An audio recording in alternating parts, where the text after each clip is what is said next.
What is up, boys and girls, ladies and gentlemen, day traders, closet swing traders? Hope you guys are doing absolutely fantastic. You guys, I see you're still piling in. Hope quite literally you guys weathered the storm of yesterday. From what I hear, it's kind of dying down a little bit. So again, from everybody so far in the real life trading community, looks like everybody's kind of hanging in there and doing well, which is fantastic to hear, fantastic to see. And yeah, let's pull up the market. Let's see what we got going on today for another exciting day in the world of day trading. Expand the screen out a little bit. We got Hector in the house. How'd you hold up, Hector? We got Jay here. Renee, good morning. Fayaz, good morning. Greg Hill in the house. Fabrice, good morning. We got Albert, Tony, Patrick, Justin Williams. Should be signing in from school, but I mean, he's figured out a new way. Hector says, I'm southeast, so we got very light. All right. Michael Holt says, I'm in the Ivian, still have no power. How are you online? Is it through your phone?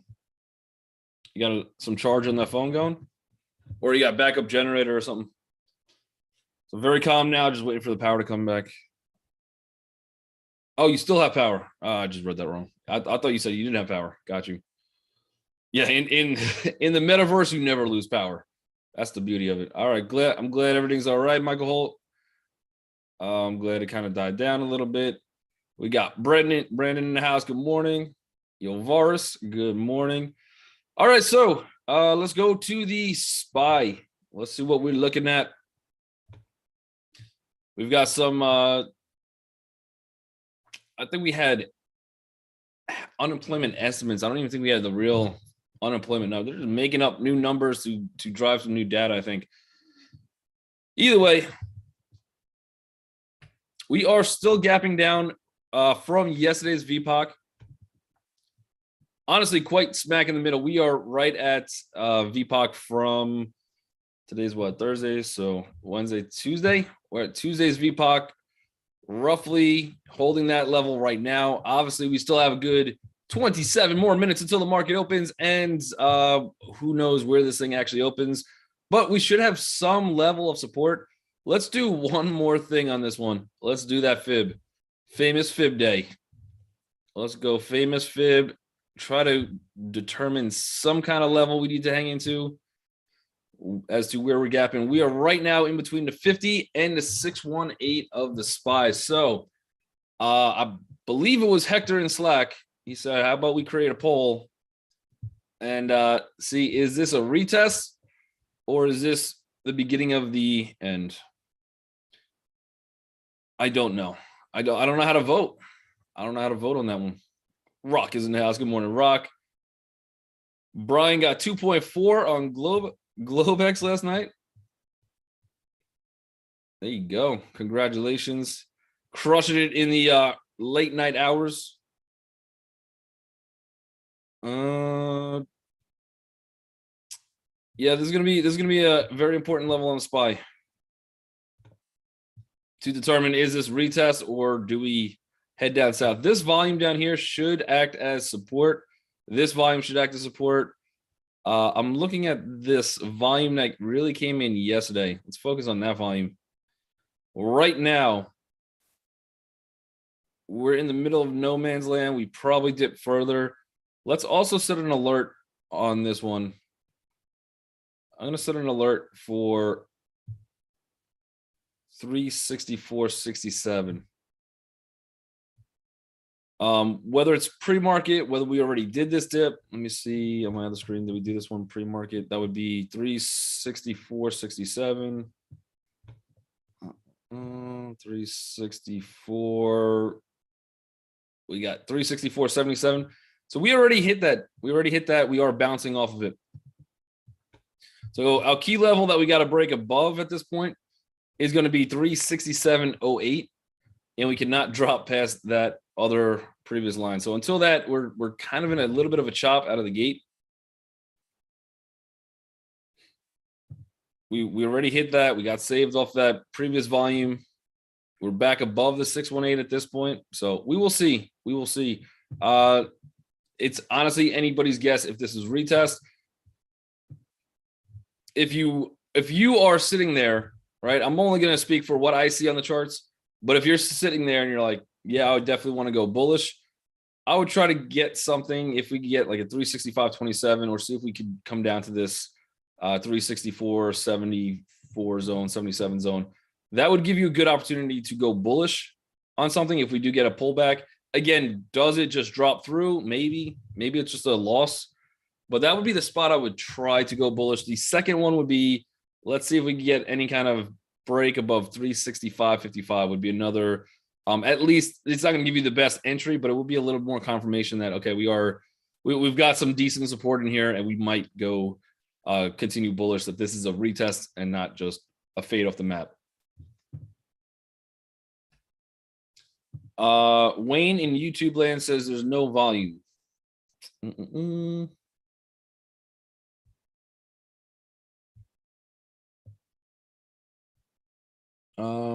You guys can hear me though, right?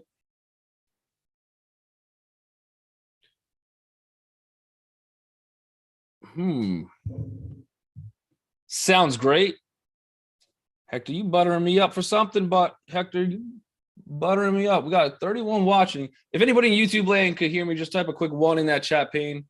Otherwise, Wayne, you probably just have to turn your speaker up. That would be my suggestion, but I'm no techie. So Alan says he can hear fine. Yep. If someone wants to just type in that chat pane, because some reason my YouTube chat, I can't even type in my own chat pane in YouTube land. I don't know what it is. But if you want to just type to Wayne, oh, Wayne got it? Okay, got you. All right. All right, awesome. We're good. We good. All right, let's go to the Qs real quick. Oh, man, look at all the YouTube people hiding. Why are you guys not commenting all the time? Crazy. You guys were quiet in YouTube land today.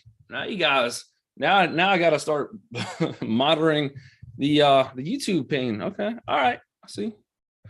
All right, let's do Qs. We got the Qs. Let's do one more of these fibs on the Qs as well. Before I even do that, let's try to delete the previous one.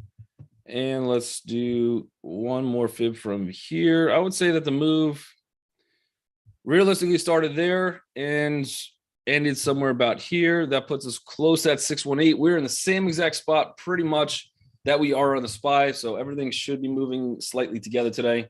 We will see. No, no one likes quiet. I know. If you're seeing YouTube says, if you're talking, you're not learning. Unless you're learning how to talk, bam, mind blown. That's crazy. All right, let's go down the list of the 6 that we watch, and I'll start with Delta. I'm going to move this one off the top of my list from now on. I don't know. Why start the day with Delta? This is one of my least. It just doesn't agree with me, but it is at the top of my list. So I'll start there. I almost skipped it. But we are at a previous VPOC, 28.97. Again, this pullback, roughly about 50% retracement. So again, if you're thinking bullish, somewhere close to open, and maybe we get that red candle in, we could take some kind of break. Be careful, though. We are below the hourly 10 EMA as to where we open. So that's going to act as a little bit of resistance, trying to get through it. Amazon, same thing. Amazon, they did have some news come out. They're raising wages for warehouse workers and I believe drivers. So I think it's going from 18 to slightly over 19. For anybody working for Amazon, congrats. That's awesome that you get more money. As investors or somebody looking at, should I invest in a company? Typically, that's bad on that sentiment because then the company just has less money, ideally. So typically when people get fired or laid off from work, that's usually positive for the market, and vice versa. When people get raises, that's less money to grow the business. Ideally, I mean, just everything's short term, so it's all short term sentiment from what the market gives. But that's actually deemed as a little bit more bearish, negative. You are seeing the drop again. Nothing too crazy on the drop on that news. It looks very similar to the rest, and you're probably sitting roughly about that 50% retracement on this one as well. Keep in mind, we are below also the 10 EMA on the hourly as to where we potentially could open. We've got Apple. So Apple came out. Apple didn't come out with news, but Bank of America did downgrade them. So they got one downgrade, and then a smaller firm also upgraded them today as well. So a little battle of the upgrade downgrades. The smaller firm said 25% upside, and Bank of America said, nope, this is going lower. This gap, I would not mind playing bearish. Again, we are at a 50% retrace on the SPY, on the Qs. Could we get a bounce? Yes, we have a little bit of support here. BOA did it again to us. Did it again. They're looking for a chief happiness officer too. Keep the employees happy is key. Yeah, typically you want to keep the workforce happy.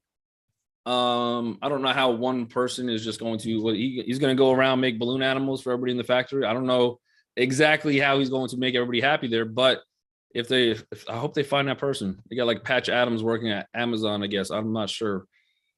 Yeah, everybody just goes for yoga and tequila at 12 noon. It's 5 o'clock somewhere. That's a sentiment that only actually works when involving drinking. Like, you can't just show up to work 3 hours late and be like, it's 9 a.m. somewhere. Nah, it's not deemed the same way, because then I would be like, well, then it might as well be 5. Let's go get some drinks. We got Apple. So this is a pretty big gap on Apple. Every bull they're all hosed, and this one probably drops. I would stick a little bit more of the bearish sentiment. Again, if the market does bounce, this one's not going to fall as far, but they did get a downgrade. I think Bank of America holds a little bit more weight on the upgrade downgrade scale, and this is definitely, without anything else, this one did retest, traps a lot of bulls, and I kind of want to lean bearish on this one. Again, especially if the market is not a retest and the market sinks, Apple's going to be a good one to look for short. All right, let's go with NVIDIA. NVIDIA, again, similar. I mean, you had one little pivot. This was from this opening move. This was about the 50% retracement of that candle.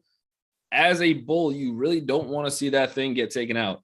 That being said, 1, 2, 3 levels of safety. Jason says balloon animals would be epic. I would be happy if someone gave me a balloon. I'm just analyzing the stock, and then someone makes me like a poodle. New level happiness. New level. It's crazy. So we might have a little bit of support on this NVIDIA until we really start breaking down. Otherwise, we do have, I would say, if we sell a little bit more, I mean, we could even get that trap candle into 123.30. You don't really want to see that opening candle break, but we are hitting some level of support. So going to be a little choppy, not breaking any gaps. I don't think Apple was gapping outside of the daily range either. So yeah, no, Apple. So right now, nothing qualifies for 10 EMA thus far. All right, we got AMD.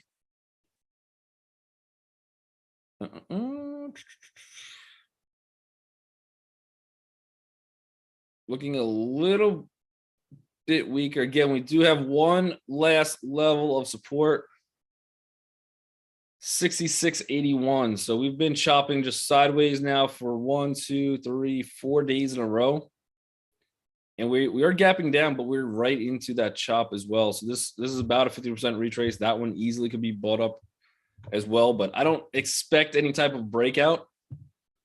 Bullish, bearish right now, at least on AMD. I don't really see anything as to why it would. Probably just with the amount of puts that was purchased last Friday, probably we get some just chop. Harold says gap and go on Apple. I'll pull up Apple. It is a gap and go. Most of these things, by the way, Harold, are gap and go. So even Tesla right here, this is technically a gap and go. The only difference is I prefer gap and goes. Like the sentiment's still there. You're definitely still trapping any of the bulls that bought in anywhere in this range.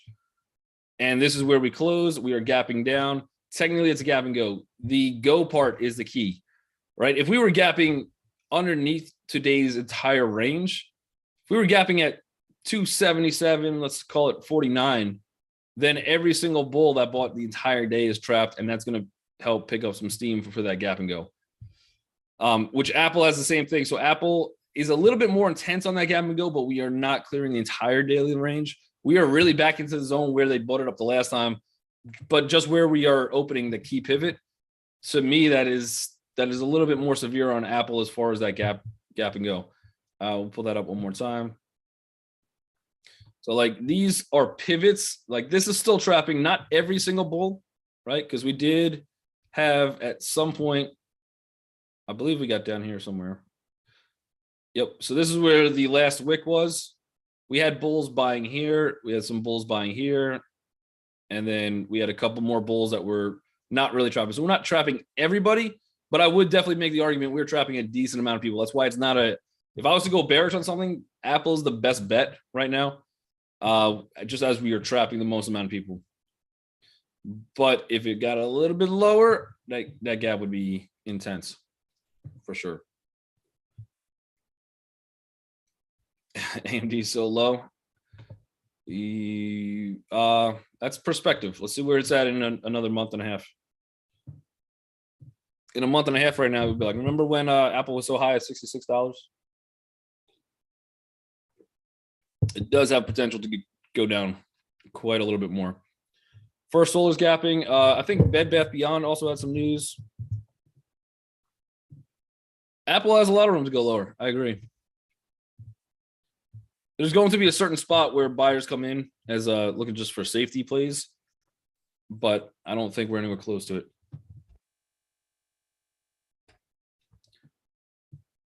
Bed Bath Beyond, I believe they are having supply chain issues. Also, just it's a horribly ran, managed company in general. So I have no long-term investments in Bed Bath Beyond.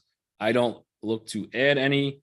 That being said, as a day trade basis, we are slightly gapping up. I think we had an initial drop that got bought up. Watch this one. If it does start moving again, we have 2 levels of support. Maybe we get to like 665. That's only going to give you about 9 cents. It's nothing too crazy, too impressive. If we start breaking out of that range, be positive today needs to be an up day. Does it have to be? I don't know. Up days are only good for my current portfolio, but for my future investments, up days not so good. I prefer everything to come down, so I keep buying lower. Chewy, yeah, Chewy looks. Chewy is technically going to be that gap and go. So we are trapping any of the bulls that entered into this trade. Yesterday, we have one little level of support if that thing starts breaking, but this is definitely more of a gap and go. We have some support levels that Chewy could just kind of bounce around. And again, we're just kind of in this pennant pattern. For the most part, we're just doing this. Yeah, maybe we're quite outside of it right now. At the open, this might be a little bit. If this thing doesn't get bought up at the open, we definitely has some room to drop. But immediate next target is going to take us to $32. Target after that, probably $31.82. After that, I don't know, 0, something in that zone. Elon, what is up, Elon? There was one more ticker that I think somebody put in. Hector put XPO.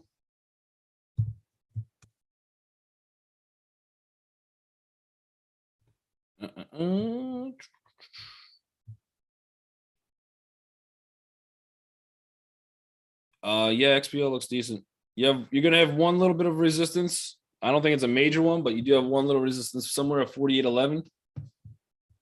If this thing dips down, ideally somewhere around the 47.56 if it gives you candles to set up. Otherwise, if there's a certain setup you like, a certain anything that you do want to take, specifically red candle, take a breakout, and we could get past that 48.11 zone, I'd be looking for probably about 49.50. That looks kind of intriguing. Again, the other thing to watch out for is what happened previous. We do have some buyers in this thing. We do have some people kind of profitable, hitting a little bit of resistance. I would assume that we get some kind of a pullback and then we look to go bullish. So again, that would be the ideal situation. Let some of these people take profits, and then it does look good. Decent breakout. It's got some room to run. And the lower we buy it, obviously, the better opportunity we have. Rich says, I had a long conversation with my son last night. He said in his Fidelity meeting, they say SPY at 335, that they back traded back to 1800s. I say 360. I don't know. Maybe I'm too conservative. I say 275. 275. But that's me. That's me.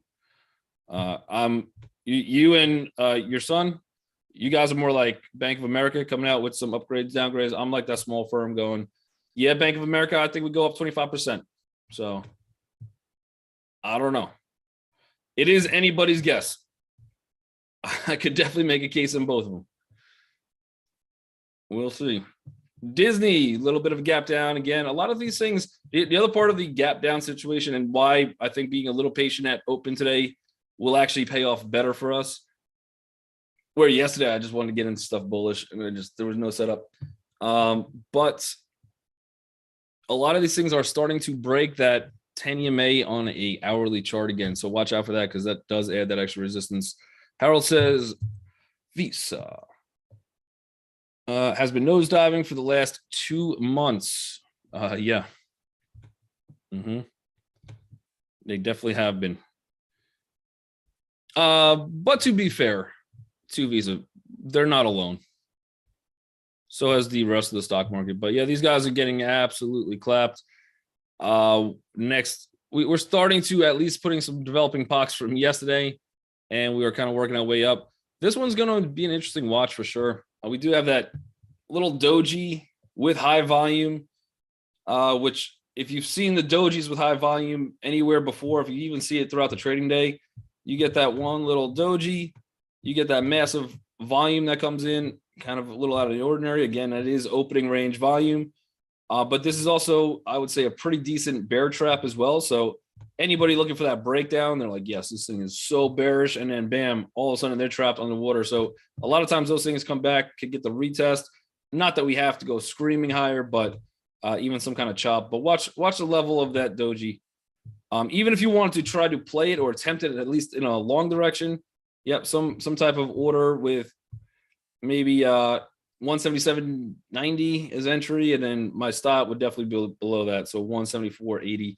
I'd be watching that doji very, very closely if I was in a bullish trade on that one, just in case it drops. But right now, yeah, roughly about 50% retrace, looks similar to the rest of the day. So for day trading today, the only thing I would say is maybe try to play that doji, try to catch it low, and start hoping this thing starts reversing.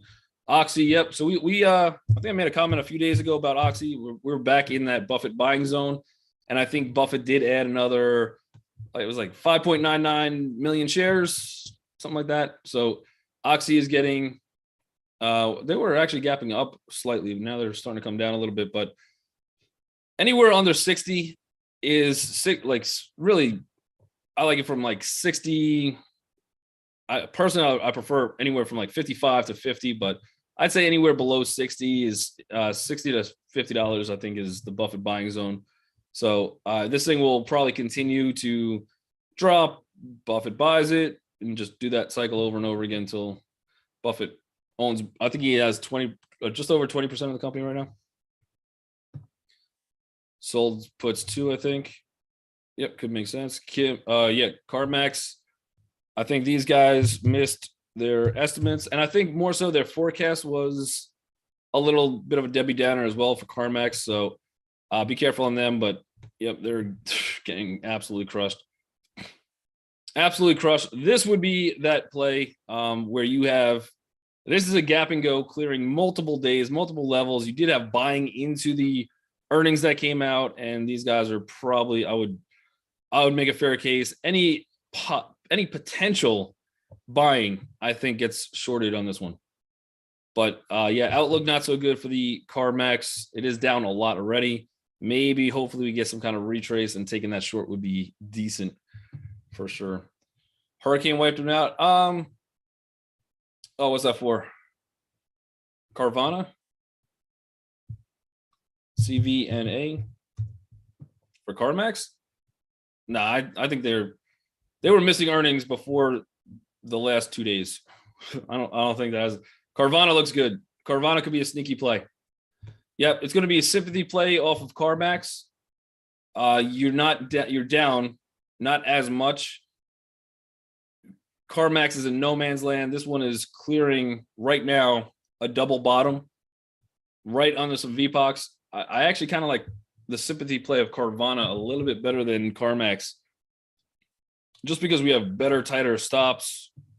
To me, that looks like a much better setup or trade. Wes says, think we're headed up for the day. That I don't know. Usually I have a more decisive stance on the market. We're in the wait and see zone for me, I think, right now. Longer term picture, I think we head down. But once you see big bearish rallies and bear markets, you do tend to have good bullish days with continuation. And we're a lot of, let's go back real quick to the SPY. Let's see if anything moves. We're just in that zone where honestly we could get saved. Let's see where we're at now. Back above that 50% retrace. Yep. Well, we're sitting right at that. We're right in a zone that we could get a bullish bounce and continuation. And a lot of the move was based on the Bank of England yesterday stabilizing. Does that affect the overall market? From what I was seeing too, after I got off the mic, people were predicting like, okay, if they're easing a little bit, then maybe that's Jerome Powell will do it. I don't think Jerome Powell is going to be influenced. I don't think that has anything to honestly do with it. But I think it's just the fact that they're trying to stabilize the British pound a little bit. I think that calms the markets overall. And I think I saw the first article. I've been calling this thing for about a month and a half. First article on the China housing situation. And the article is like literally nobody's talking about this. I think there's one other leg in the market that is just not even being discussed, because between hurricanes, between war in Ukraine, between inflation, there's so much on the table right now that nobody's really even talking about the Chinese housing situation, which I think is going to be a huge one. That is just, I think a lot of investors are just missing it. And I think once that foot hits, that's going to be a little bit of a longer lasting one. News blackout. Maybe. Yeah, Woodshit does have a thesis. Bullish Thursdays in bear market. He's been saying that one for a while. This is not new development. He's been saying that. So we'll see how it goes. Woodshit's going to go bullish. I'm going to go, I don't know yet, until something sets up. If we start breaking down some of these levels, I think we have plenty of opportunity to go bearish. If we hold and we start rallying, we're going to have some levels of, is it actually going to break 368.44? That's my next level in a bullish direction. Do we break highs of today? Honestly, we can see anything. We're just in some kind of a chop. We're about a 50% retrace. I could take this one either way. I have no problem going bullish, bearish. I'll try both and just see what happens. But let's give the market a few minutes at open. Unfortunately, we only got like 15 more seconds left till the bell rings. So everybody in YouTube land, you guys are absolutely terrific. Thanks for joining me each and every week. But make sure you guys hit that like, the little thumbs up button. Looks like he's wearing a suit. He got a little like suit shirt collar thing on his wrist. That's the button. Yep. So if you see that one, just tap that one. And then also make sure you subscribe and like any videos. This way you guys will be up to date with the latest, updated, newest content.